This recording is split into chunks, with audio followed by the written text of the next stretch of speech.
কোথায় আছেন? এটা কোথায় বলতো? এটা আমার ঘরে। এটা আমার বাইকটা না?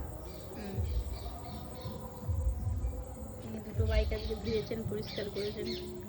আসলে এটা মধ্যে কথাটা বল কি কাপড়ের থেকে যে এসেছি এটা নিয়ে বাইক ফার্স্ট টাইম নিয়ে 180 কিলোমিটার লং ট্যুর। লং নয়, তোমাদের কাছে হয়তো শর্ট, আমার কাছে লং। ফার্স্ট টাইম তো। ইয়েস। তার কারণটা উনি, ওনার জন্য আসতে হয়েছে। নতুন একটা এক্সপিরিয়েন্স হলো। এবার আমরা যাচ্ছি দক্ষিণেশ্বর বাইকে করে, বাহন নিয়ে। কলকাতায় বাইক চালানোর শখ ছিল বহুদিনে, যখন থেকে এখানে পড়তাম তখন থেকে, তার আগের থেকেই, কিন্তু কোনোদিন চালাইনি।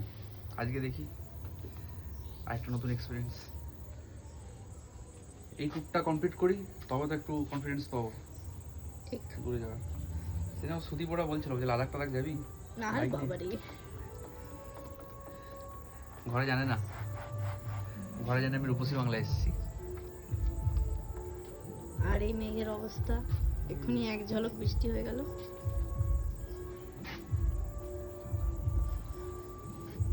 जाते जाते मिलते हैं।